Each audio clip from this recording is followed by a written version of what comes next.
勇士季3主场不敌森林狼后，接下来季4勇士能用的球员几乎已经明确。经过2场比赛的测试，也彻底让勇士球迷明白了球队在缺少库里以后，他们的角色球员水平到底有多么低效。根据数据统计，毫不夸张地说，勇士如今的进攻效率甚至不如常规赛联盟倒数第1的奇才队。要知道，森林狼的防守强度与首轮火箭相比，至少要相差一个档次。然而，库里在的时候，首轮7场比赛球队综合的进攻效率也至少是处于联盟中等上游的水平。这就是外界口中所谓的体系球员，离开了他，球队进攻彻底崩盘了。吉米·希尔德赛后也是一语道破。You look in the first 2 games before that, we was not able to get threes up. The only person probably get threes up was probably Steph. And we, obviously with Steph out there, he demands 2 to 3 bodies. 球队没人可以像库里那样硬解，也没有球员能像库里那样有吸引力，可以吸引2到3名防守球员，以此来给角色球员创造空位的机会。库里营造出的舒适区实在太安逸，到了面对正常的防守强度时，全部都开始哑火。举个例子，波斯特2场比赛合计出战不到6分钟，按照逻辑来说，波斯特空间中锋是最好惩罚戈贝尔的武器。库里季1没受伤之前，波斯特上半场出战了7分钟，下半场直接就被 DNP。根本原因还是他目前所处的环境，没人能给他创造出更好的得分机会。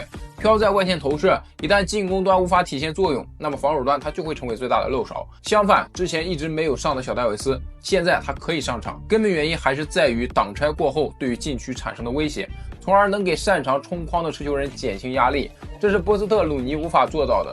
而且防守端他甚至可以对位兰德尔，就能为核心减轻压力。小佩顿同理，进攻端他原本就是依靠库里吸引2名防守人短下顺冲击禁区，现在不仅没人可以帮他吸引防守，就连防守端他也会被对手放空。简单概述以后，所以季4勇士到底哪些球员会获得稳定的出场时间呢？说句实话，我们可以对进攻放低要求，只能用防守全力去拼一场胜利。5个关键的核心。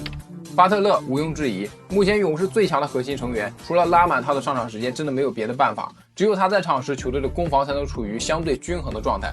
考虑到体能的问题，防守端需要为其减负，进攻单打串联，防守对位内线，还要为其他队友擦屁股。他也马上36了。库明加，小库用2场比赛证明自己还有能力抢救一下。虽然他打不了很费脑的传切，但乱战单打就十分合适。只要处理球不停下思考3秒钟，他依然还是很少会犯错的。季4他会成为巴特勒休息时间场上最关键的核心持球主攻手。追梦格林，无论外界再怎么质疑他失败的角色，球队平攻他也没有办法，机会出现，该出手时还是需要出手。就是比赛最终结果的转折点发生在这儿，埃喷也能理解。但是真正让人不能接受的就是他无法控制自身的失误。波杰唯一值得吐槽的就只有进攻，防守端反倒应该进行一些夸赞，制造进攻犯规、抢篮板，这些正向收益我们不能装作看不见，尤其是这些篮板当中接近一半是前场篮板球。希尔德，球队目前空间射手的真神，季3下半场大爆发也是他将球队从崩盘的边缘拉了上来，防守是有一点拖累球队，综合来看一定是正向的。以上5位就是核心角色，季4时间会拉到36到40分钟以上不等。